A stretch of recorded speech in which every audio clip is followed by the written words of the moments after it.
Ladies and gentlemen, good evening and welcome to Spiritual Psychics TV and Being Spiritual with me, your host, Ashley Robinson, and my very special guest this evening, Ashley Mills. Good evening, Ashley. How are you? Good evening from one Ashley to another.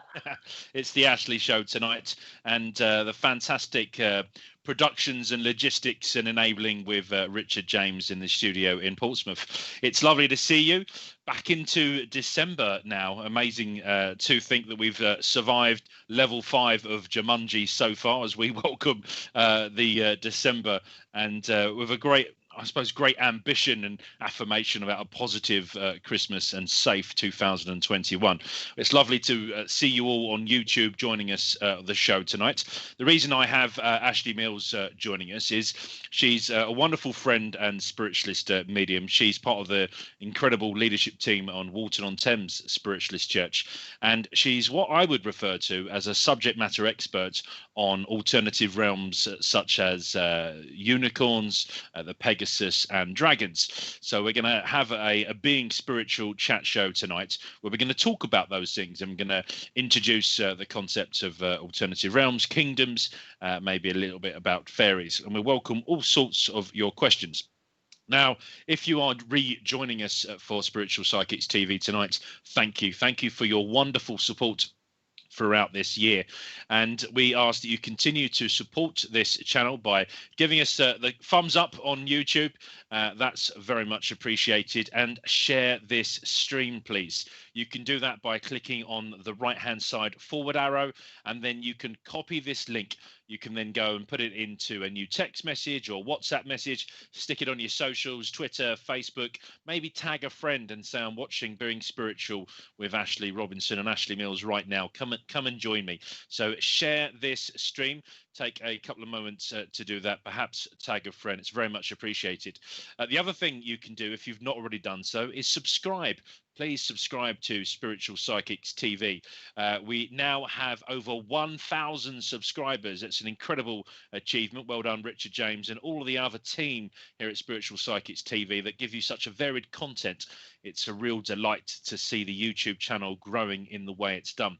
Now, once you've subscribed to the channel, the other important thing is if you want to engage and interact with us in the show tonight, and we do encourage you to do so, is you must log in.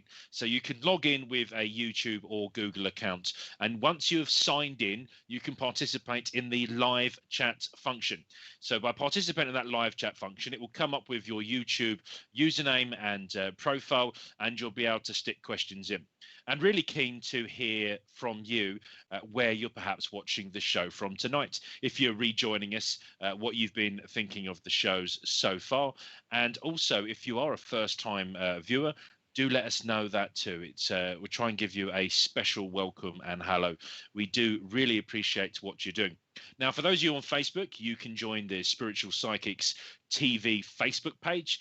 There's a few of us that can add you to that. We'll try and post all the wonderful shows and different bits and pieces going on. But actually, you've got a huge, varied, diverse and inclusive content. Every day there's something going on. So subscribe to this channel. Make sure you've turned the notifications on, you know, when the channel is going live. And you can also check them out on Instagram. For those of you that haven't already done so, please consider liking my page on Facebook and Instagram, Twitter. You can find me across all those social media channels at Ash Robinson Medium. That's at Ash Robinson Medium.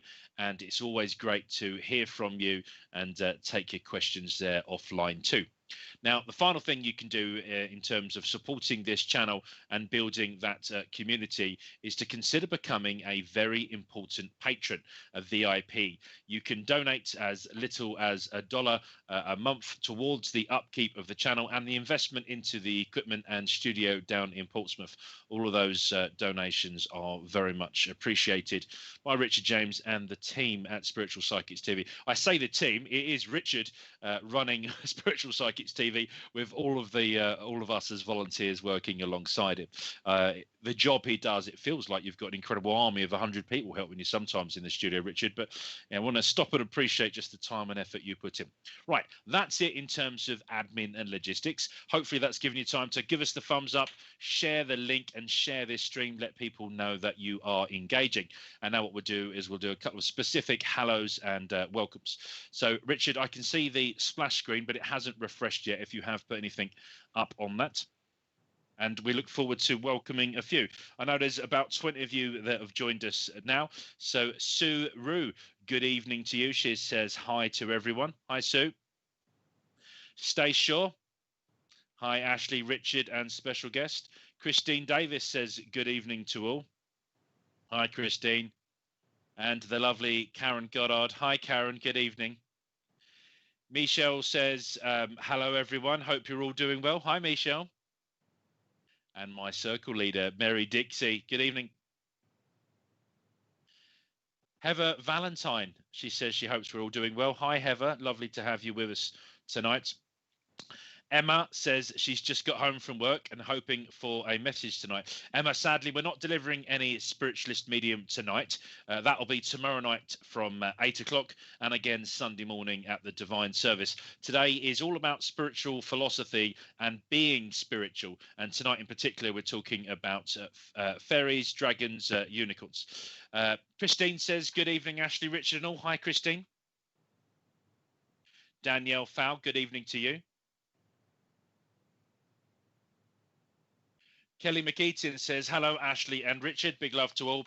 Sending love and light right back to you there, Kelly McEaton.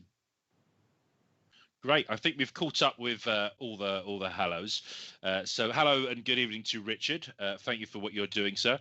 And Ashley Mills, thank you so much for joining us on the show this evening. Thank you very much for inviting me, Ashley. Real pleasure to be here. Great to have you. I'm looking forward to serving your beautiful church, Walton-on-Thames, on Sunday night.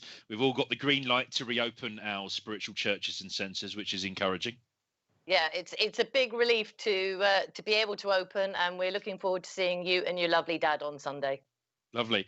Well, I look forward to that very much too. And I've known you a long time, Ashley, most of my sort of spiritual life, and I know that you knew my grandfather too. Yeah, Dell was a fantastic support to me when I started coming out to working with the churches, and it feels like a lifetime ago. But my first time on platform was last millennia in 1999, and people are always amazed trying to do the maths to work out how old I am, that I actually started so young. But as you know yourself, when you're called to work for Spirit and when they give you the green light to activate your development, age is irrelevant. But I was told very, very young, like you probably were, that I've got a lot of work to do for them. And so I just say, right, show me where, when and how. Yeah, lovely. And I know that you'd worked at our church on many occasions, and you were one of the first people to encourage me to come out of my comfort zone of Wimbledon and Hatbridge Spiritualist Church and serve another Spiritualist church. I've done a couple of halls and small theatres and stuff, but actually getting out and starting to work as a platform medium. So yeah, thank you for that opportunity. And I do love the church at Walton-on-Thames. Barbara Lynn, good evening to you. She's joining us from Buffalo, New York, which is lovely to have us with her. Ashley, as well as working as a spiritualist medium, you have supported our spiritual and psychic weekends, which we've run from the church over the years, and you've spoke on a wide range of inclusive subjects, very much at the foundation of my spiritual philosophy. But I actually attended one of your workshops on dragons, unicorns and the Pegasus. I think it was last March. Yeah, and I remember us having a chat about your son being very interested and having that spark of interest. And I always say that if anyone out there does have children that are asking questions that you don't know the answers to, please tap into the amazing wealth of knowledge and information that's available at spiritualist churches or online events like this. it's a great time to ask questions if you don't know the answer, because we all start somewhere. We've Uh, all ab- got a starting point. Absolutely. I've got two little boys, as you know well, and there'll be a good opportunity to sort of get stuck into those alternative subjects.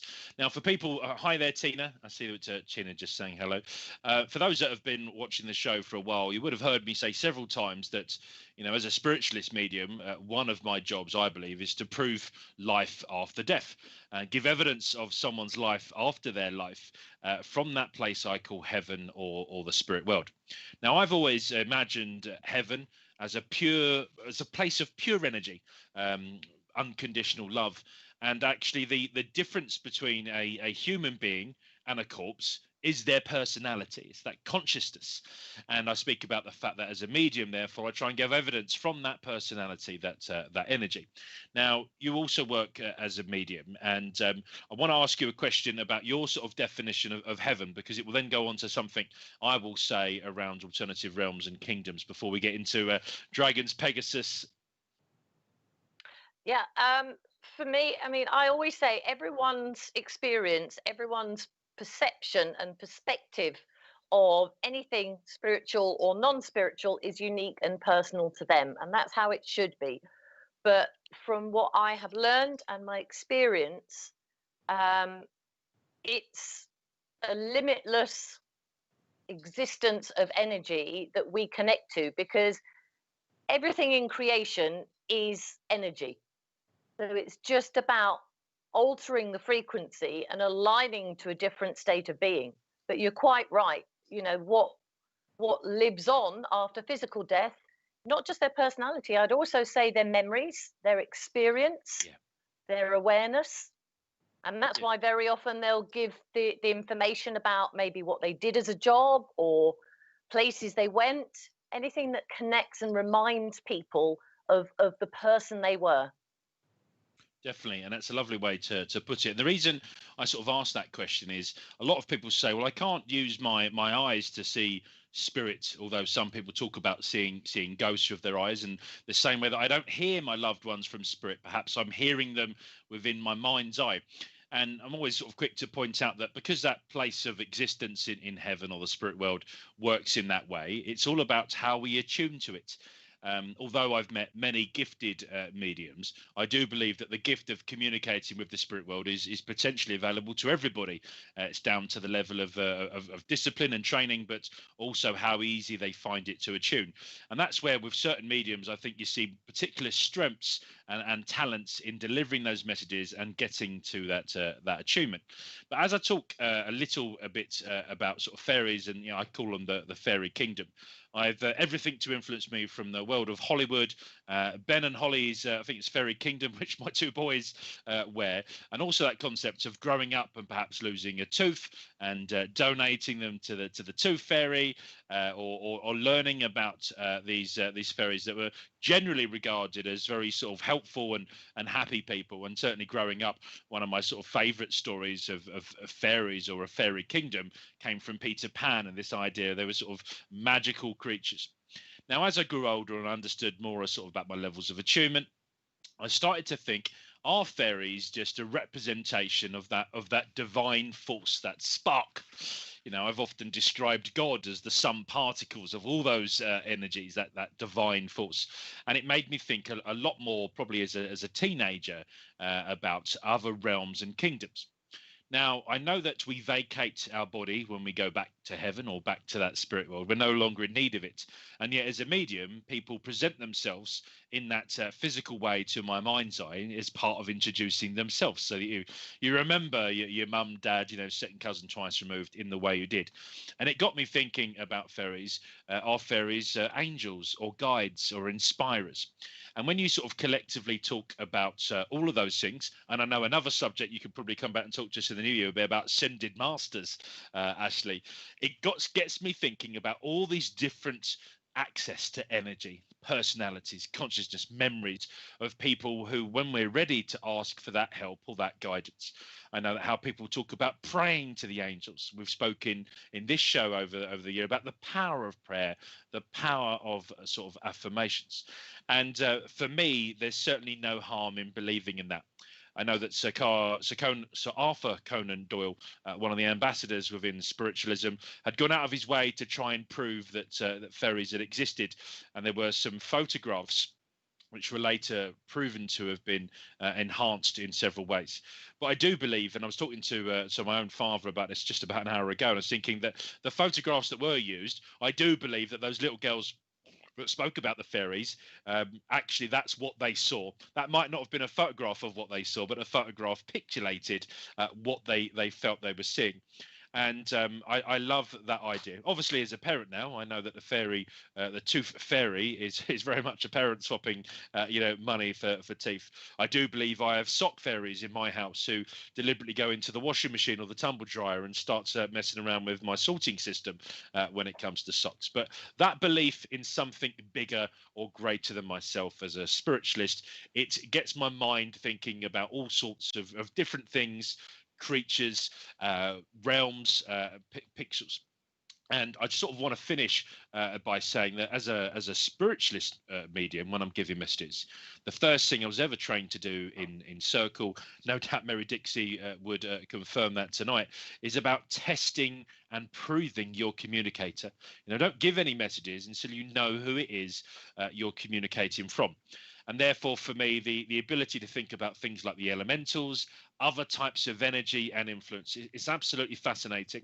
And therefore, although it's not necessarily part of my spiritualist medium philosophy, it is part of my being spiritual foundations, which is why I want to talk to about it tonight. And I've certainly always believed in a little bit of fantasy and a little bit of science fiction. I love Stace Shaw has given me a hard time saying I'm not to burst her bubble about the Tooth Fairy. Don't worry, Stace. I'm sure that you can still trade in your teeth for some coin. But actually, this idea of there being something bigger, that's what excites me. And dragons I've always associated with protection. And therefore, even if I'm talking about affirmations, which I spoke about a couple of weeks ago, then for me, visualizing that dragon, the strength and the power that starts to come into that affirmation is really, really important. It's Ben and Holly, it's Princess Polly. So Michelle was correcting me on, as I obviously got it wrong. Yeah, Shelley, good evening to you too as well. You're joining Ashley and Ashley with Richard in the studio. And I'm going to stop talking now, Ashley, because I'm kind of set the foundations for the next chapter of my education, which was attending your workshop about 2 years ago, where everything that was part of my spiritualist philosophy, I found you were able to aid to that and invest into that education when you told me a little bit more about dragons, unicorns, and Pegasus. So I'm going to stop talking now, and I would really love it if you would share with me again and our listeners this evening a little bit about your thoughts and your belief in dragons and the unicorn and the Pegasus. And then what we'll do is about 8:45, folks, we'll stop and ask and answer your questions. You store up your questions, stick them on the live chat, and we'll take them all about 8:45. And of course, you can ask us absolutely anything. We prefer it spiritual, and we don't do fortune telling, but otherwise, ask us anything. So, Ashley, without further ado, tell me about your belief and the concept behind dragons and unicorns and Pegasus, please. Okay, well, I think you touched on it by the word elemental. Certainly, dragons are part of the elemental kingdom, same as fairies, as you were talking about just now. Unicorns and Pegasus are slightly different because they're more animal kingdom rather than the elemental kingdom. But it's that awareness that there are different realms rather than just the human world. Don't forget, in our beautiful earth, there is the mineral kingdom, which is the foundation of the earth. There's the plant kingdom, there's the animal kingdom, and humans. So if our earthly life isn't just made up of one source of energy, nor should the spiritual realms be. And I can only speak from my experience and what I have read and what I have come to understand. But my awareness of the elementals, the dragons, are, as you said, a protective force. The old image of a dragon on top of a hoard of jewels and gold is symbolic, and it's something that I touched upon in my talk that you attended. To me, it's almost like they are guarding us, and we are their personal gold. We are their personal jewels. So it's as if they are enveloping us under their wings and protecting us from other energies. So my awareness is that dragons are very high vibrational elementals, obviously very powerful ones, but there's a hierarchy within them too. So just like we have different species of dogs, cats, other animals, there would be different levels of dragons as well. The same would be true of angels. There's a hierarchy of angels. So if we think of it like that, it doesn't actually sound so alien because we're used to the concept of hierarchies in the physical world and the spiritual world. One thing I would say from me personally, my awareness of dragons and unicorns and Pegasus started very, very young. And I would say preschool. And when I was that age, I didn't obviously understand what the energies were, but I felt them. I've always been very strongly clairsentient. And I just picked up that there were things around me that I couldn't necessarily see, but I could sense. But I never felt scared with those energies. I always felt a warmth and a nurturing with those energies. So I trusted that it was okay for them to be around me. Then as I got older, when I started reading, when people started discussing stories, especially when you talk about the ancient myths, I actually used to get quite annoyed internally, although it was very, I kind of sensed that it was difficult to have an out and out conversation with people at that age, because I was only about 7 or 8 at that time, that people would say, oh, these are, pretend, these are imaginary beings. But as soon as I started hearing about those energies in books, in discussions and stories, I just immediately intuitively got the sense that no, they weren't imaginary. They might not be physical on the earth plane now, but it doesn't mean to say that they haven't been in previous times. If we're talking about unicorns and Pegasus, my awareness, and as I say, this is my personal experience and awareness, they are the equivalent of archangels in the angelic realm as horses. So they are, in a best way of putting it is that unicorns and Pegasus are ascended horses. So they are pure, they've worked through their soul progression. I know some people depict them as other colors, but my experience is that unicorns and Pegasus are pure white, and actually the horn that we see depicted on unicorns is actually just an energy projection from their third eye. And the wings of the Pegasus are an energy projection from their heart chakra. So that's why you get the horn and the wings. Does that make sense, Ashley? It does. And it sort of goes back to that principle I was saying about people from what I call the spirit world being able to almost present themselves in any way. But I love that use of the word progression, actually, and horses. Now, there's a show that takes place, Ashley, in between my show on Fridays, which talks about the ancients and the origins, or the origins of the ancients. And I often love getting stuck into it because I've said I've got an enjoyment in sci-fi. But one of the things I love about the ancient civilizations is this talk about flying horses. They picture them as horses in the sky, and I think to myself, is that because they were very spiritual and they could kind of see this realm? Is it because there were some type of advanced civilization that could fly and they didn't know what a plane was, so they assumed it was a horse that could fly? And I love that sort of mix of it. But no, really nice way of explaining it with the evolution.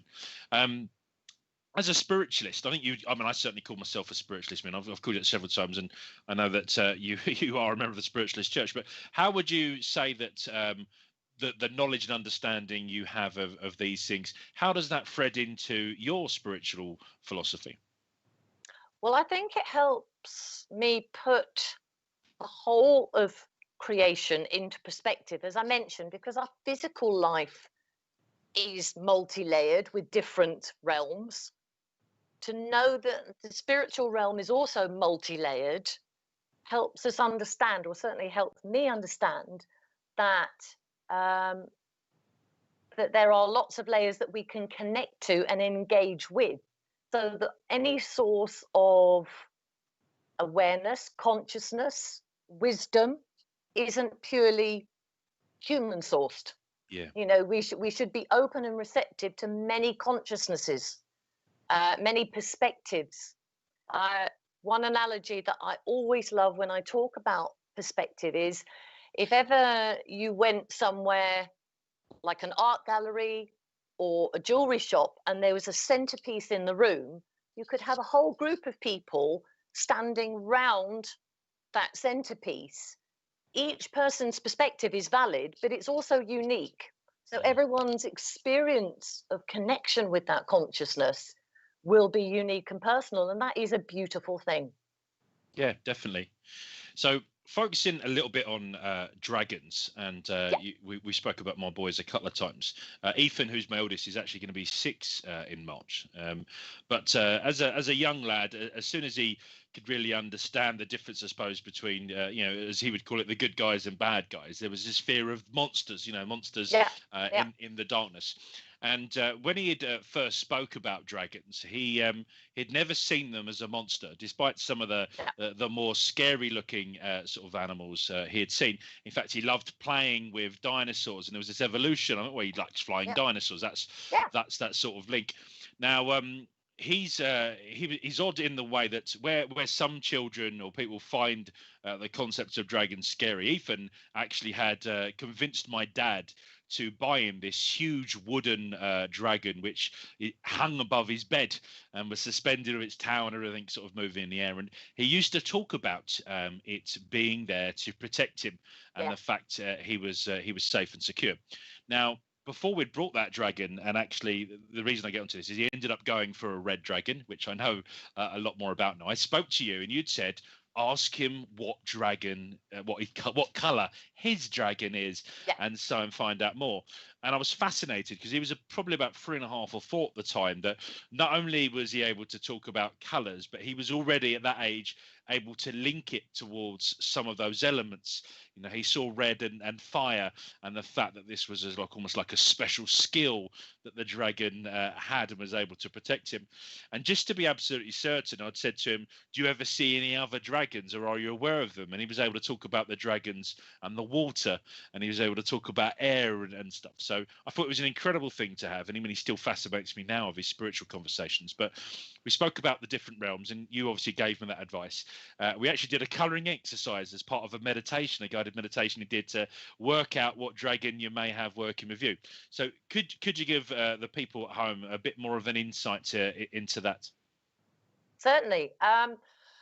Just as we have different elements on the physical plane, there are connections in the elemental world to the different elements. So air, earth, water, fire.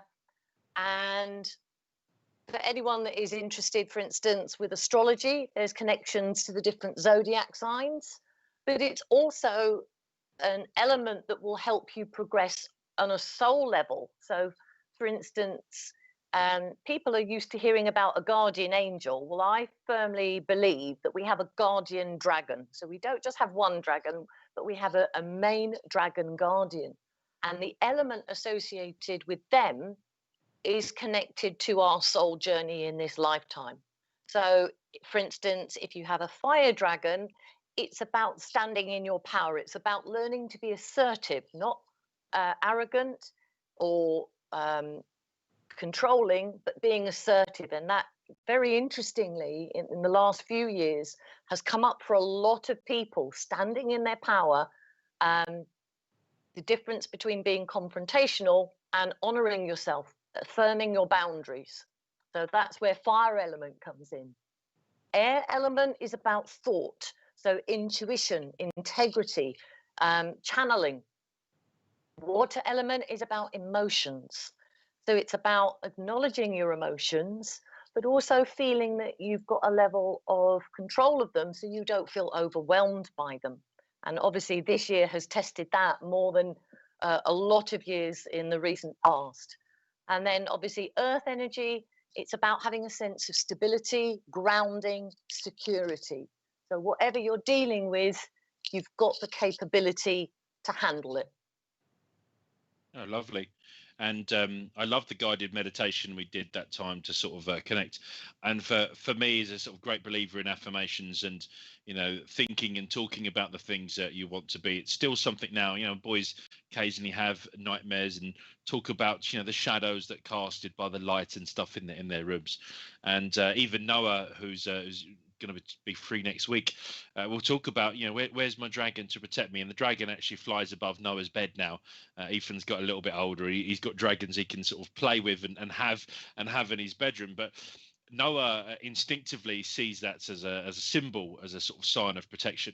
And it's very easy in my house to see a normality about these things. But just before lockdown, so probably around February, we had a sleepover with all of their cousins.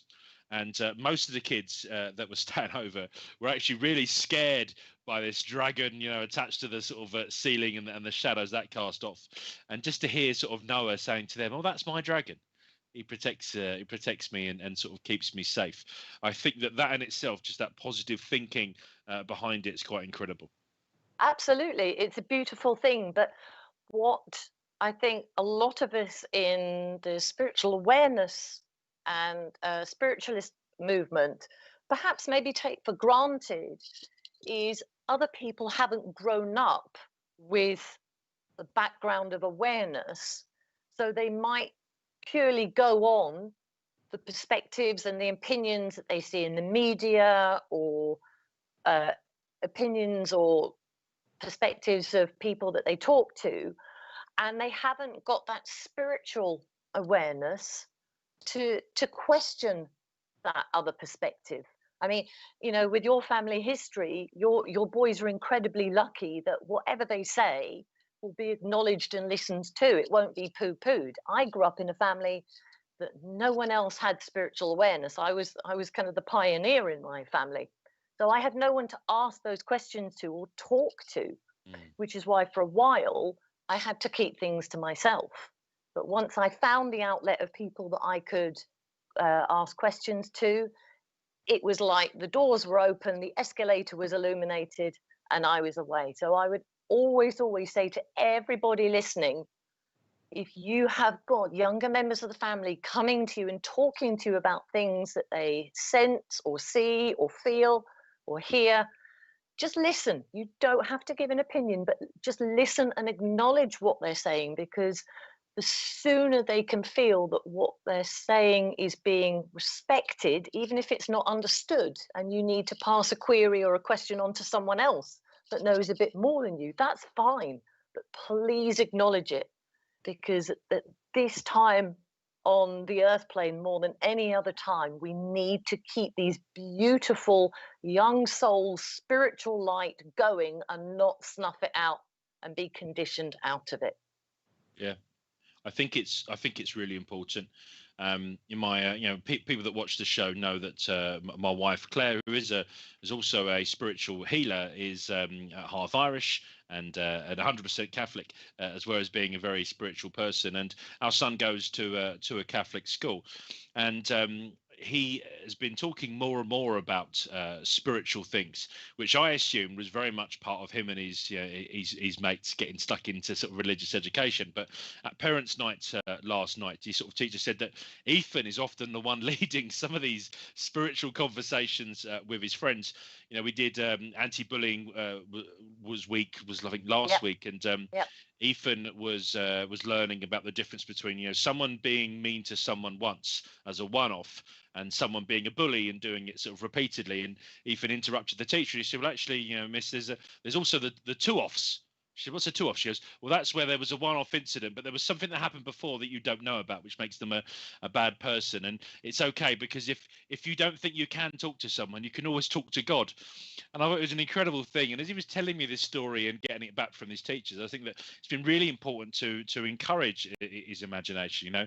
And Noah, instinctively, the amount of times he's seen my dad or my mum or me at church, sees a microphone, instantly picks it up, doesn't just start singing, but he looks up and says, "Good evening, ladies and gentlemen," and then goes to sing his sort of favourite song or nursery rhyme. So I think you're absolutely right. It is important. And you know, look forward to getting some of the audience questions later tonight. So thinking then about unicorns again and affirmations, one of my favourite memes which has done the rounds recently on Facebook is a sort of shortened chubby horse, and this horse is on a treadmill, and it's working really hard on this treadmill. It's got a sort of sweatband around its head, and it's looking in the mirror saying, "You can be anything you believe you can be." And next to the mirror is this picture of this sort of slim, strong, fit unicorn, and you've got this little horse wanting to be this unicorn. And I do think you know, affirmations, unicorns are sort of quite important. But I want to go back to some of the things you said there about the sort of the unicorn and their place in our sort of spiritual lives now. So if people find themselves naturally attracted to the concept of a unicorn or just the look of it, what could that possibly mean for them? To my experience and awareness, unicorns are very much connected to the divine mother energy. So whether that be any goddess energy, Mary, so there is a link there. It's very pure, unconditional love. Unicorn energy coming round us has a link to the angelic realm as well. So it's very pure, loving guidance energy rather than the protective, strong energy of the dragons. But sometimes people underestimate gentle energy as being weak. Absolutely not. They're very, very powerful beings. Just like ascended masters on the human realm frequency, to have gone through a progression of lives as a horse to ascend to become a unicorn or a Pegasus is an honor and a privilege. And again, there's a hierarchy there as well, akin to our aristocracy here. My awareness is that there are kings and queens, there are dukes, princes, princesses, etc., within the unicorn realm, and they've all got their different roles, just like the different hierarchies of angels too. Yeah, I've always loved how unique a unicorn is, and Karen Goddard is watching the show tonight. We have the fantastic opportunity of working together in our sort of professional lives at the moment, and the nickname for our team is Team Unicorn, and we love the fact we are unique. We do march to the beat of our own drums as opposed to everyone else's, and I've always seen that as a symbol to sort of something to be proud of, as opposed to be something to sort of shy away from. Now, you gave a little bit of insight earlier on about the horn of the unicorn, and I was thinking there's another guy, Karen and I both with a guy called let's just call him CD for tonight, but he talks about the horn of the unicorn and the power that sort of comes with that, and with the role we're doing at work at the moment, he talks about that power. What more could you talk about, perhaps the symbolic side of that horn? So as I said, it's not a physical horn, for instance, like a rhinoceros or a narwhal whale. It's a pure energy projection. And because it's the third eye, it's a projection of consciousness. So when we sense unicorn energy around us, it's very, first off, their projection of their consciousness. So it's their energy from the horn touching our third eye Mm. to see whether we are open and receptive to receiving that information and awareness from them, or channeling. Incredible. You know, I am someone with dyslexia, so I do a lot of lateral jumping, and you know, thinking again about ancient civilizations, and where some people see, you know, hieroglyphics and, you know, stick men and women. They talk about them wearing spacesuits or helmets. And Yeah. you talk to my mum would say that's their aura, that's been painted, and it's people understanding the sort of power of that. And of course, I think in imagery, it's very difficult to paint something or scribe something that you can't physically see with your eyes. It's much easier to almost give a description of what you're feeling and the consciousness behind that. And I wonder if some of the depictions, therefore, we've seen of these incredible animals is in part people trying to draw out what they're seeing and what they're feeling, their understanding of it. I absolutely agree, and we can compare it against all the representations of angels. A lot of people have painted or drawn or created images of angels as very human-like, but that is because in a lot of eras gone by, that was the level of human consciousness we were at. If the imagery of angels was purely to be shards of light or streams of energy on the wind, as it were, a lot of people wouldn't be able to connect to that. They wouldn't understand it. So imagery has to have a connection with people, and that's why the imagery of unicorns have been portrayed in that way, to first and foremost engage our attention. After that, we can do our own research and awareness and understanding as to how we feel that connection to the unicorns, to the Pegasus, and any other beings. How do they appear to us? How do we sense them? How do we communicate with them? I think it's really interesting, and you know, I mentioned my inspiration from Hollywood, but you think about how the way that Hollywood might portray a unicorn, and if a unicorn has ever been attacked or had that horn damaged or cut off in some way, perhaps it's almost like a spiritual way of having them disabled from communicating, from talking, Yeah. from connecting, as a sort of a physical sign and symptom of that. Yeah, that's a very, very good analogy. Spot on. I find that Hollywood very rarely strays totally off topic. They get a bit of the truth and then they make something which is entertaining. Now, I think we've spoke about the evolution of unicorns and Pegasus. We had a question from Michelle. She said that, where are unicorns from? Did they ever walk the earth in, I suppose, in a third dimensional way that we would have seen them as human beings on this planet? My personal opinion is that they did at some point, but I do get the sense from my communication with them that they were persecuted, for want of a better word. They were hunted, and so as a collective, they decided to withdraw back to the etheric realms, so that they weren't wiped out, so that they could still be a connection and a consciousness around our physical world, but they weren't impacted in any more significant way than they already were. And same with dragons. Yeah. And I think, you know, you spoke about the power behind animals, and I've only ever been on a handful of horses. You know, worked with them directly over my years. While on honeymoon in Cancun, we went out in the bush on some horses.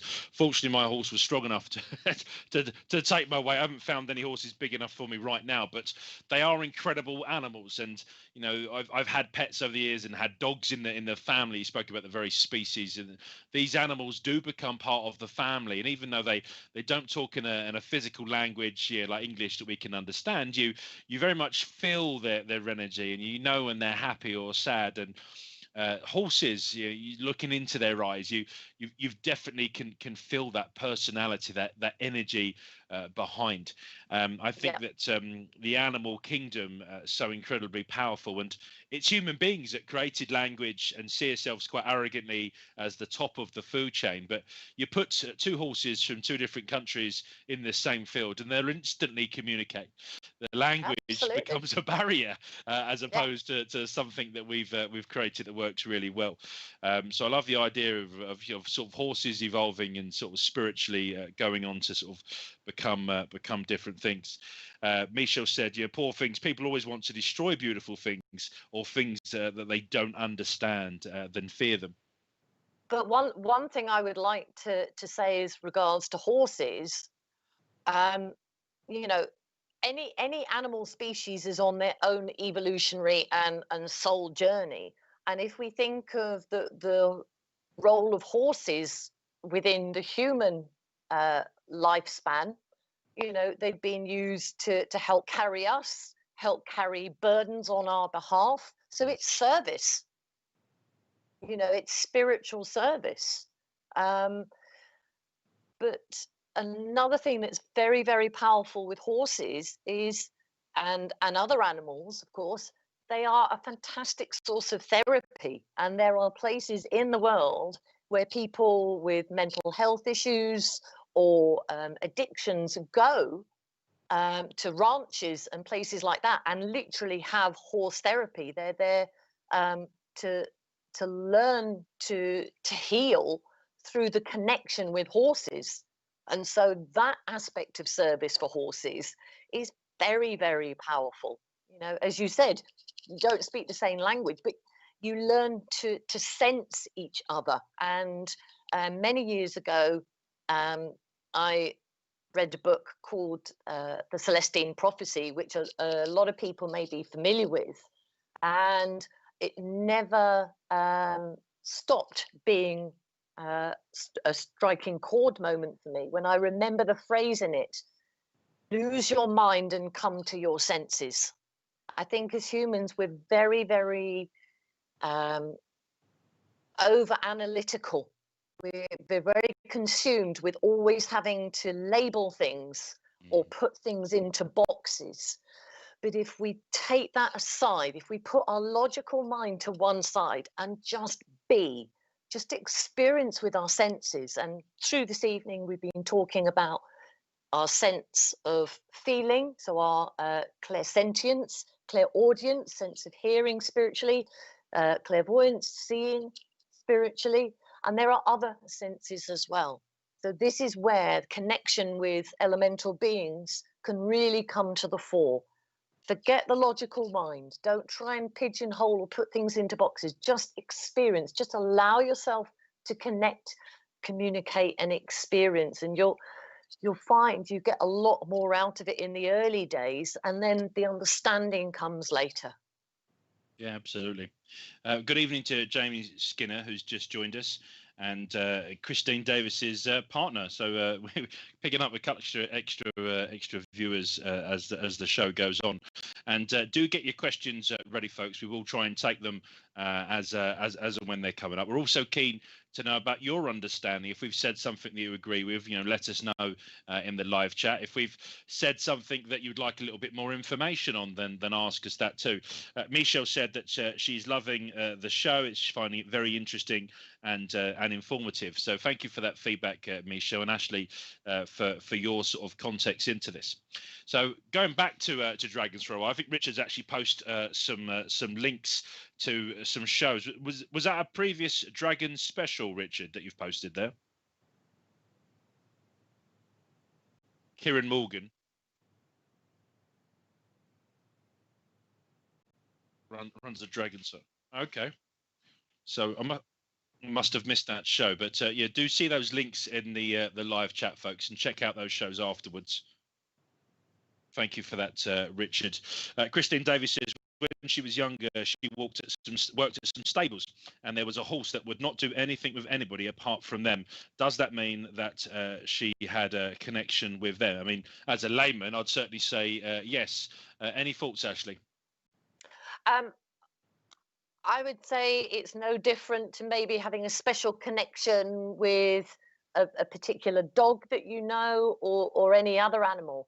You know, when we have a personal, unique connection with any other being, just embrace it, just enjoy it. But there was obviously a reason that at a soul level, your soul and that horse's soul felt it was special to spend time together. There was a reason for that learning experience together, Christine.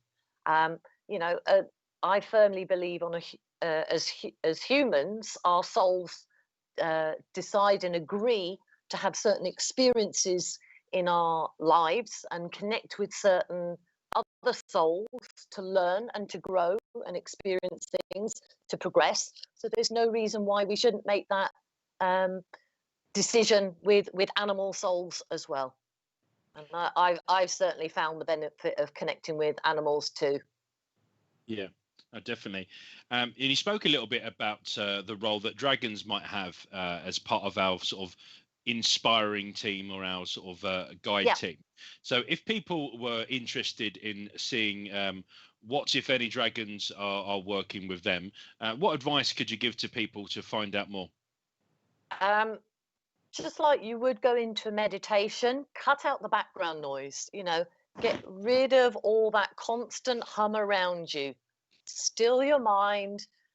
A lot of people, rightly or wrongly, think that meditation has to be very long, very complicated. It's just about sitting quietly and initially focusing on your breathing. And the thing is, when you do that more and more, you also open your auric field to other consciousnesses, not just human consciousnesses. It's whoever spirit decide needs to connect with you, and at a soul level, who you need to start connecting with as well for your own awareness, experience, and growth. Yeah, definitely. Do you work with any dragons in your spiritual work? I call upon what I call my spiritual team. So I, unless I have a reason that I'm guided to work with a specific energy, my spiritual team includes my guardian angel and other angels, ascended masters, dragons, unicorns, and other beings, other consciousnesses. So I'd encourage everyone to think of widening your perspective of what your spiritual team is, and then it's really giving those other consciousnesses the green light to draw closer to you if they know that you're receptive. But one thing you mentioned earlier with your sons, that image of the dragon being over their bed and protecting, was one I got very early on as well. Because when I started sensing energies around me that I wasn't comfortable with, I would call my dragon in to wrap his wings over me and round me to tell them to go away. So it was like a shield. So yes, your son's linking into that intuitive awareness, spot on. We did a show all about guides, and I spoke about the fact that I believe that every person has at least one guide, and very likely many more. A guide that probably dedicates the entire human life of your incarnation. They're dedicating their spiritual life to your service. And I spoke about the fact that within my own spiritual team, I call them the executive committee that helped me with my spiritual philosophy. And a lot of that was with a mutual friend, Ralph Steadman. When he passed over, I felt like he became the chair of the committee for me. And there's this boardroom, I imagine, in heaven, with all these different people with different experiences and had different incarnations at different times. They sort of all sit around the table and collectively help me influence my own then opinions on various sort of spiritual subjects. I've spoke around the fact that with my mediumship, one of the first guides that was introduced to me by Jill Hay, by my godmother, was a guy called Bob Brunton. I don't know if you ever met Bob Brunton. He was a healer and medium at Wimbledon Church. Now, he was an amateur, semi-professional boxer in his physical life, and I've always associated that memory of him as strong. He was a big, strong guy. He was a carpenter. He worked a lot of his hands, and it became natural for me that as my mediumship guide, my big, strong person that I physically knew was also my sort of gatekeeper. As my mediumship started to develop, I sat in different circles. I worked with Mary Dixie, who's watching the show tonight. You find out about more guides, and the fact that Bob wasn't just the gatekeeper running my waiting room in heaven for my guides. He was very much part of that team, and I still almost summon Bob sometimes, particularly when I'm looking for help. But I have this red dragon in my mind's eye that I sort of summon to give me that strength and courage. I see them as courageous and quite strong, and I know that even that positive affirmation around, I just need a bit of strength and confidence to go into this. Really powerful. It really helps me in the way I'm sort of feeling. No, absolutely right. And sometimes I get the image of my team having a board meeting, and oh God, what's she up to now? What are we going to do with her? But one thing I always like to remind everyone is your spiritual team are learning to work with you just as much as you're learning to work with them. It's a two-way contract. It's a two-way street. Some of the team might not have been spirit guides before. So it's just as much a learning curve for them. But the more we communicate about, I got that, I understood that, or right, you need to tweak how you give me that. They don't know unless you give them that feedback, any more than, for instance, if we were watching someone by example, if we were trying to learn a skill or learn a new job and we were watching someone by example, we need to tell people if we don't understand something or are not sure about something. So absolutely, I encourage everyone to have that two-way conversation, that two-way connection. But the more open we are and the more we've got to create time to develop our spirituality. It's not just handed to us on a plate. If we were learning to drive or learning to play the piano, we'd need to give time to that practice. Spiritual development's no different. True. It's not a fast track pill. You can't to do everything in one weekend course. It's continual drip feed, consistency. But I also feel it's a dedication, having a respect for it. And the more you put in, the more you get out. Yeah, no, very true. Good evening to Richard Falk that's just joined us, and Michelle saying that she misses the spiritualist community from Wimbledon. So glad to have found Spiritual Psychics TV online, could still be part of it, and having this community online has been really powerful during this time. What a great opportunity, as Ashley was just saying there, to really invest into ourselves and find out more about our own spiritual team, be that we're working as healers or mediums, or we're just living our lives, because I do believe that although a huge amount of destiny is involved in our potential lives, it's free will that governs that, our decisions. And if we want a little bit of advice or a little bit of a steer, we want a little bit of inspiration, we can ask for it. We can go to that team. But again, it's all about that attunement, Ashley. It's all about knowing who we can go to and how we can ask them for that advice.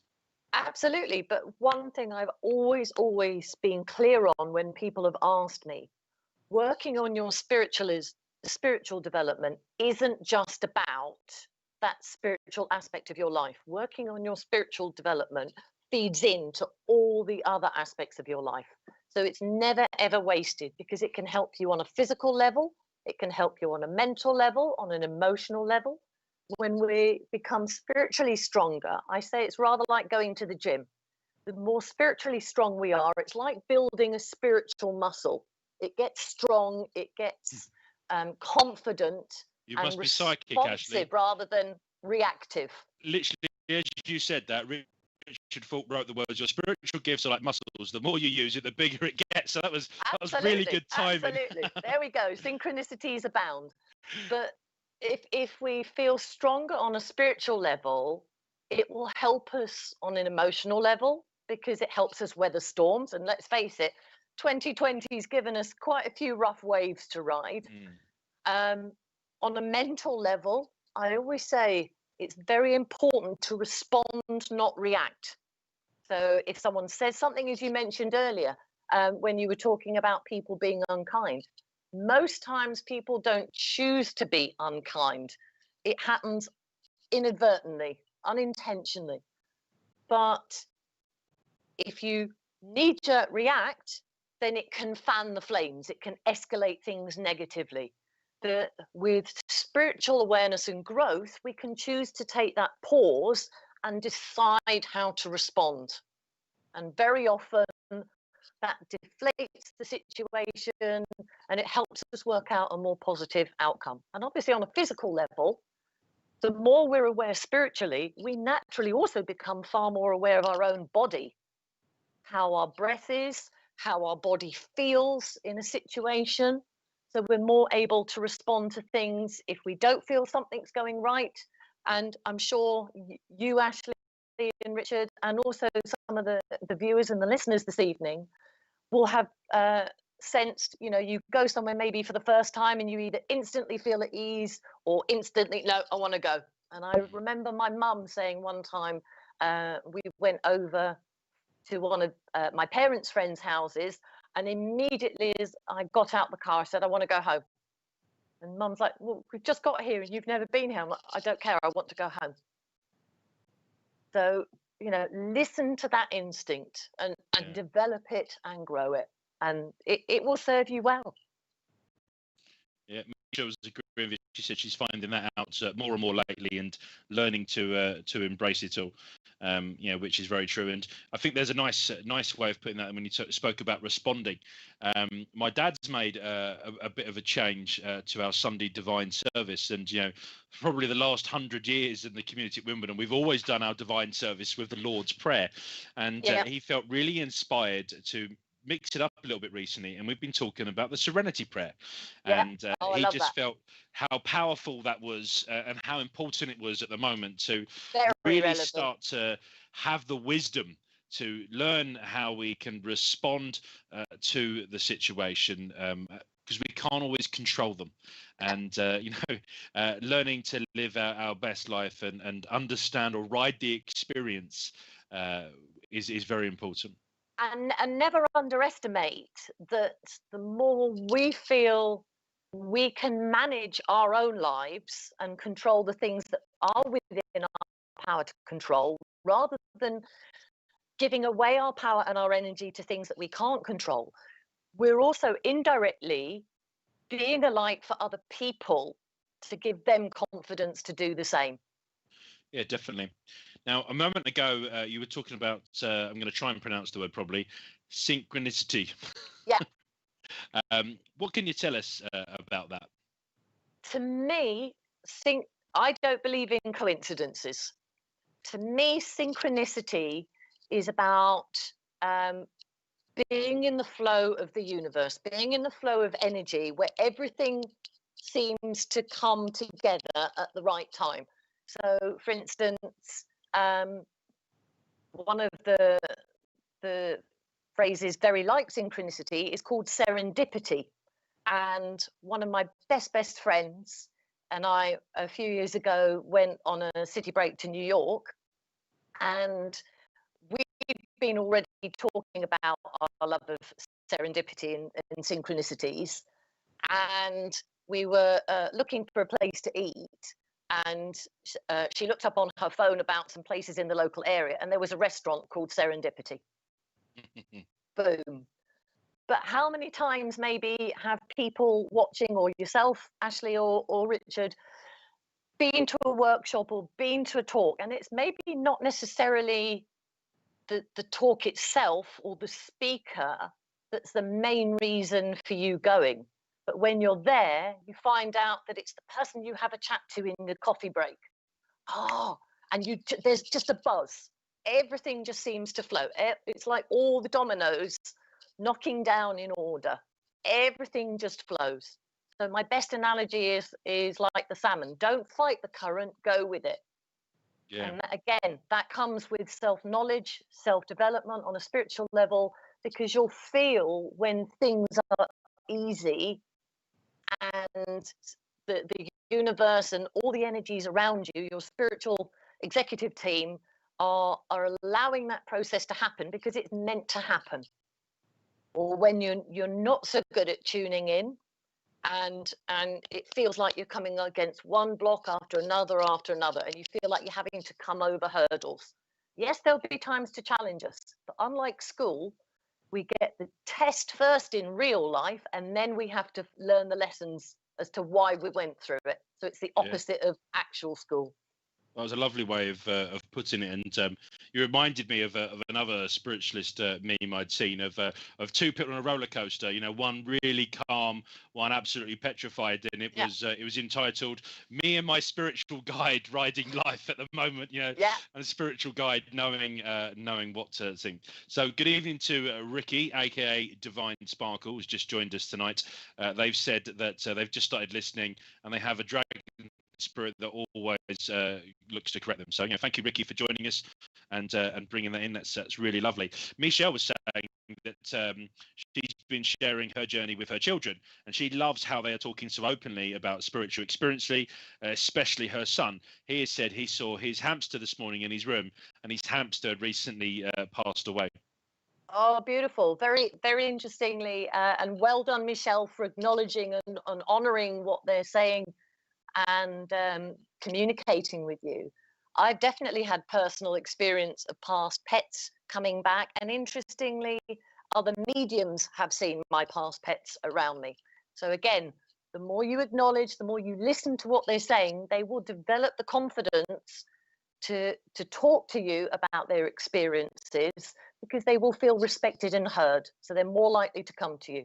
Yeah, I think it's important and gentle encouragement. My grandparents were all, fantastic friends and figures, mentors, coaches in my life, and my children didn't really get to meet them. Ethan had the opportunity to meet three of my four grandparents, and sadly my grandfather Dell had passed away before any of my boys were born. But as parents, we thread them in and out of life, we point them out in pictures and stuff. But Noah, who's obviously my youngest, I love the way that he will instinctively look at old photos and talk about Granddad Dell as if he physically knew him, and sometimes the pets and other people that were with them. I think that it just goes to show that not everything we can physically see at all times with our eyes in this third dimensional world is necessarily there. There's more beyond it. And when I was talking to Ethan, it's Christmas. We all think about loved ones as we approach Christmas, and Ethan was talking about wanting to visit heaven, because he was like, there's no virus in heaven, and he's so frustrated at the moment he can't see his friends. And I was trying to say it's difficult, and he said, well, why, when it's so easy for them to come and see us? And he said, we just need to get higher, Dad. Yeah. Now, instinctively, I thought he was talking about vibrations, and of course, the way he understands it at 5, he was saying, "Look, maybe we could find an escalator, and we could take the escalator there." And I said, "No, I think it's higher than that." And then he was thinking about lift.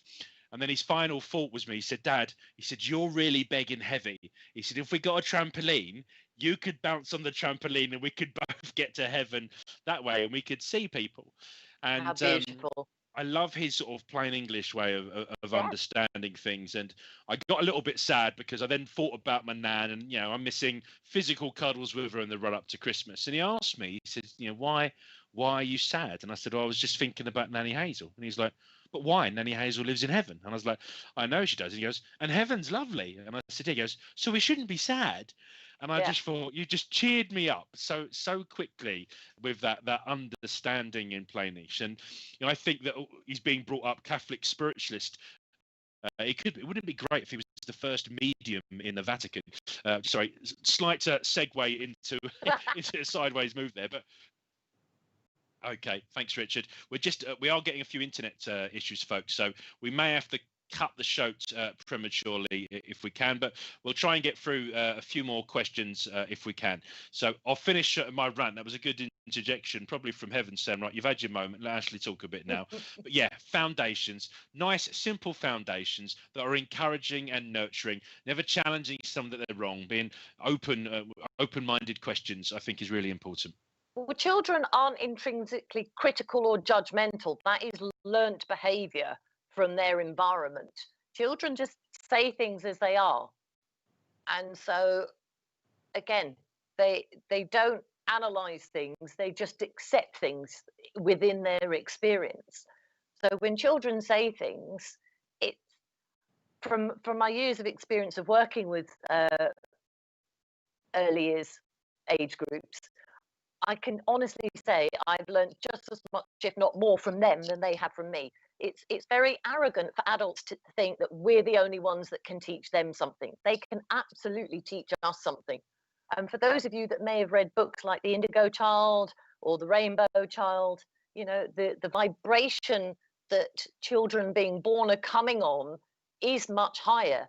And I always say in church, whenever I serve, it's actually a privilege. It's an honor to receive a message from Spirit, because as Ashley touched on, it takes a lot of energy for loved ones or from other consciousness, like ascended masters, from angels, to lower their vibration to meet ours. Because we're in a physical plane, we're a denser vibration. So the more we can learn to raise our vibration, it's about meeting halfway. Love it. I love the way you put that. It's really nice.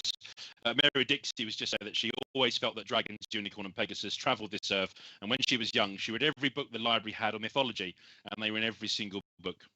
Yeah, yeah. And okay. when I do talks, I always try and bring pictures and books that I've sort of collected over time, and I do have a collection of figurines and things, because I think sometimes to see things tangibly can help people realize, well, I'm not the only one that's trying to link into this. We need to focus on the similarities rather than our differences in the world, and it would be a better place. Great, and it's a nice high note, I think, to begin to wrap up the show. So, folks, you probably have a few more seconds if there's any more burning questions you want to get in. You've got the two Ashleys to pick brains, so you can quite literally ask Ashley and Ashley anything. That's the AAAAA acronym within spiritualism.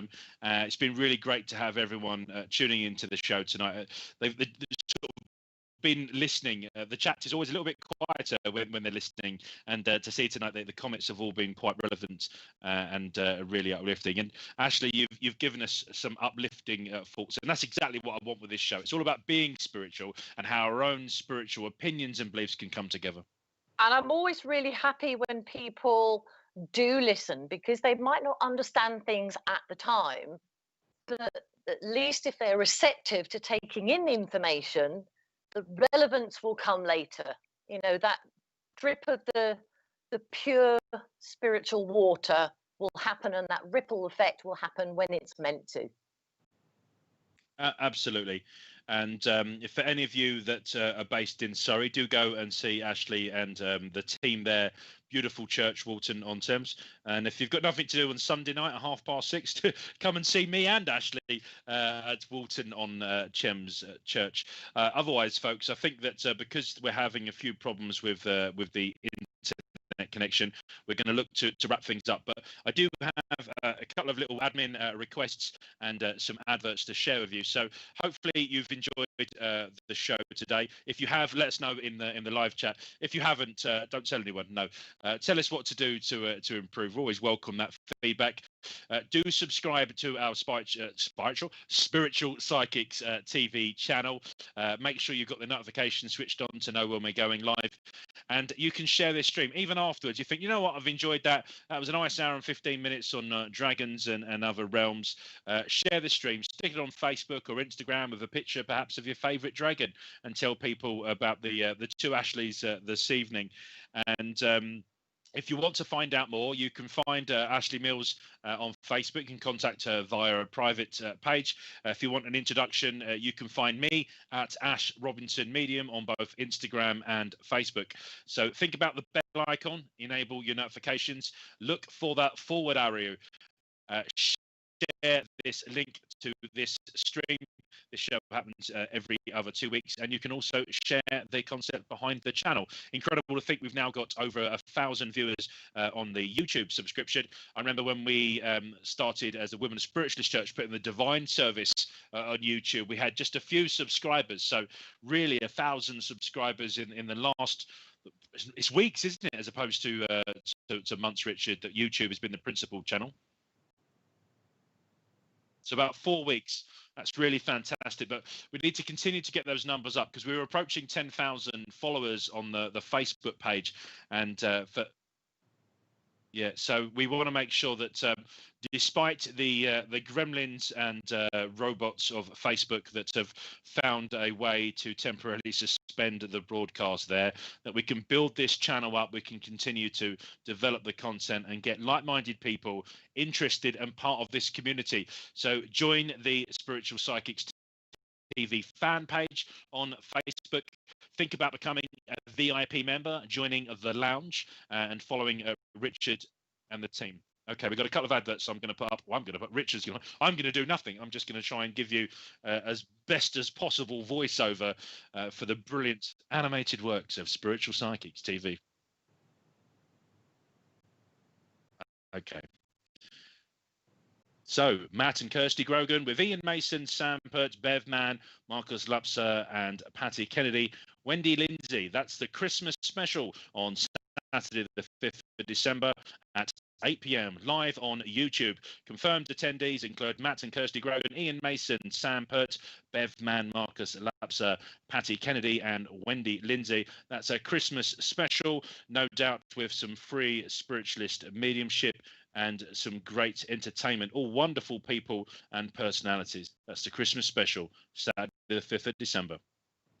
And join the Divine Service with Women's Spiritualist Church, Reverend Ray and Jackie, aka Mum and Daddy Robinson, every Sunday morning from 11 a.m. live from South London, Wimbledon, SW19. That's Sunday mornings from 11 a.m. on youtube.com/Spiritual Psychics TV. Divine Service. Chill out on the Sunday sofa. Sunday afternoons from 2:30 on youtube.com/Spiritual Psychics TV. That's the Sunday sofa with free readings from the ladies on the couch, live from the studio in Portsmouth, I believe. With normal cameras as opposed to infrared cameras at that time of day. And Polly Harnett and Leah, is that Cheb? Lloyd Cheb. Sunday the 6th of December from 7:30 p.m. That's a trance demonstration. You need tickets for that, folks. Non-patrons will pay £10, but if you are a VIP or even an Angel member, you can have up to 50% reduction from that. Check out paypal.me/SPTV Live. This will be a Zoom virtual trance demonstration with Polly Harnett and Leah Cheb.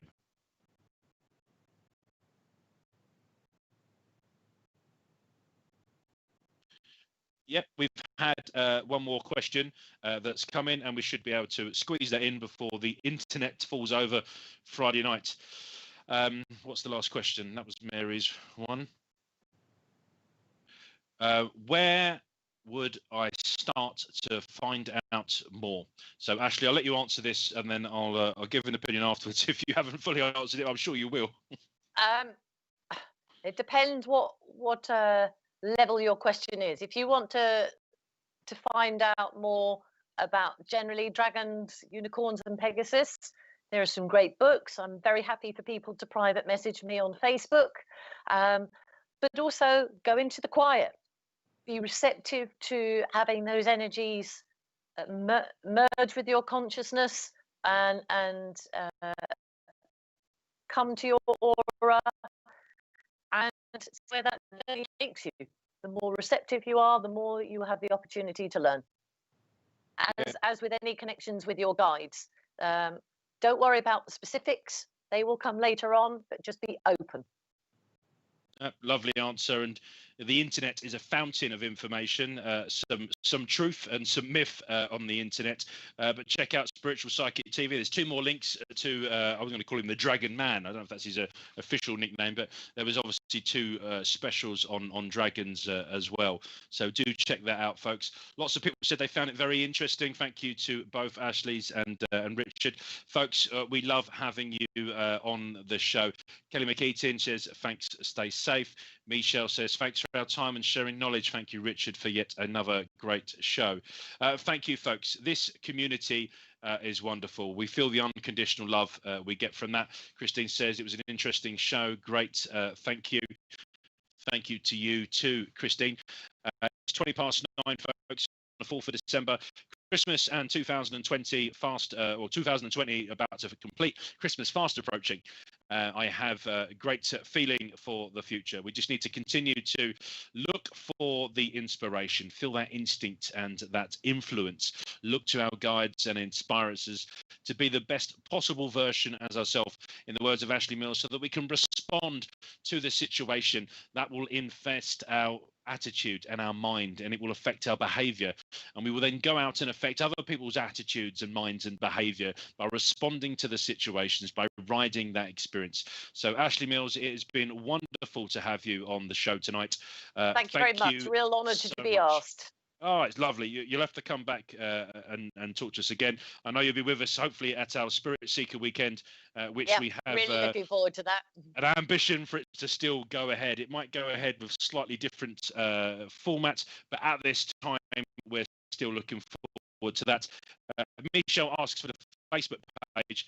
I don't actually have a Facebook page, but if you just search for me, Ashley Mills, on Facebook, you can message me. Worst case, Michelle, message me. I'm one of Ashley Robinson's friends, so you can connect